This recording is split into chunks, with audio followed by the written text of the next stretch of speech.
തലേ ദിവസം രാത്രി കിടക്കുമ്പോൾ തന്നെ എനിക്ക് ചെറിയ രീതിയിലൊരു പ്ലാനിങ് ഉണ്ടായിരുന്നു കേട്ടോ, ഇന്ന് എന്തൊക്കെ ചെയ്യണം എന്നുള്ളത്. അതുകൊണ്ട് തന്നെ കാലത്ത് എണീറ്റപ്പോൾ എനിക്ക് എല്ലാ കാര്യങ്ങളും പെട്ടെന്ന് ചെയ്യാൻ പറ്റി. ഇത് വഴുതനങ്ങയാണ്. വഴുതനങ്ങ ഞാൻ ഉപ്പും മുളകും തേച്ചിട്ട് ഇങ്ങനെ വെച്ചിട്ടുണ്ടായിരുന്നു. ഇത് ഞാനൊരു വീഡിയോയിൽ കണ്ടിട്ടാട്ടോ ഇങ്ങനെ ചെയ്യണത്. അപ്പോൾ നമ്മൾ ഉപ്പേരി ഉണ്ടാക്കുമ്പോൾ ഇങ്ങനെ കുഴഞ്ഞു പോവില്ല. ഉപ്പും മുളക് പൊടിയല്ല കേട്ടോ, മഞ്ഞൾപ്പൊടിയാണ്. അപ്പോൾ അത് തേച്ചിട്ട് ഇങ്ങനെ കുറച്ച് നേരം വെച്ചാൽ തന്നെ അതിൻ്റെ വെള്ളമൊക്കെ ഇങ്ങനെ ഇറങ്ങി വരും. അപ്പോൾ അതൊക്കെ പിഴിഞ്ഞ് കളഞ്ഞിട്ടാണ് ഉപ്പേരി ഉണ്ടാക്കാറ്. അങ്ങനെ ഉപ്പേരി ഉണ്ടാക്കുമ്പോൾ ഇതിങ്ങനെ കുഴഞ്ഞു പോവാറില്ല, നല്ല ഫ്രൈ ആയിട്ട് കിട്ടാറുണ്ട്. ചുവന്നുള്ളിയും വെളുത്തുള്ളിയാണ് കേട്ടോ ചതച്ചെടുക്കുന്നത്. അപ്പോൾ ചായപാത്രത്തിൽ വെച്ചിട്ട് തന്നെയാണ്, അത് കഴുകിയെടുത്ത പാത്രത്തിൽ തന്നെയാണ് ഞാൻ അത് വെച്ച് ചതച്ചെടുത്തിട്ടുള്ളത്. ചായപാത്രത്തിൽ തന്നെ വെച്ചിട്ട് ചതച്ചെടുത്തു എന്ന് വിചാരിച്ചിട്ട് ആ പാത്രം അങ്ങനെ കേടുവരുമൊന്നുമില്ല കേട്ടോ. ഞാൻ അത്ര സ്ട്രോങ്ങിലൊന്നുമല്ല ചതയ്ക്കണത്, പിന്നെ അതങ്ങനെ ഞെളുങ്ങൊന്നുമില്ല.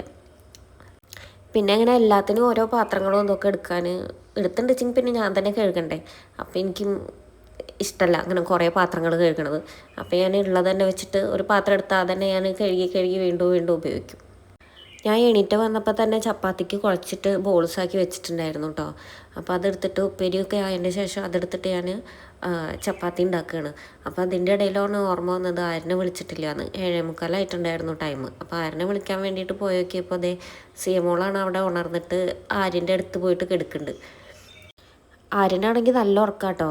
ഞാൻ പോയി വിളിച്ചപ്പോഴാണ് അവ അറിയണത്. സിയമോള് അവൻ്റെ മേത്ത് കൂടെ അങ്ങോട്ടും ഇങ്ങോട്ടും ചാടി പറഞ്ഞിട്ടും അവനെ അടിച്ചിട്ടൊന്നും അവ അറിയുന്നുണ്ടായിരുന്നില്ല. പിന്നെ ഞാൻ വിളിച്ചപ്പോൾ അവൻ വേഗം എണീറ്റ് പല്ലേക്കാനൊക്കെ പോയി. ആര്യം കുളിച്ച് വരുമ്പോഴേക്കും ഞാനിതേ ബാക്കി ചപ്പാത്തി പരത്തിയിട്ട് ചുട്ടെടുക്കുകയാണ് കേട്ടോ. അതിൻ്റെ പുറത്തു കൂടെ തേക്കുന്നത് നെയ്യാണ്. അപ്പം നെയ്യൊക്കെ തേച്ചിട്ടാണ് ചപ്പാത്തി ഉണ്ടാക്കണത്. പിന്നെ ചപ്പാത്തിയുടെ കൂടെയാണെന്ന് വെച്ചെങ്കിൽ ഇന്നലെ വൈകിട്ട് വെച്ചിട്ടുള്ള ചിക്കൻ കറി ഉണ്ടായിരുന്നു. അതുകൊണ്ട് പിന്നെ കാലത്ത് പലഹാരത്തിന് കറി ഉണ്ടാക്കേണ്ട പരിപാടിയൊന്നുമില്ല. ചപ്പാത്തി കഴിക്കലൊക്കെ കഴിഞ്ഞപ്പോഴേക്കും ഇതേ അമ്മ ആര്യനെ കൊണ്ടാക്കാൻ വേണ്ടി വന്നിട്ടുണ്ട്.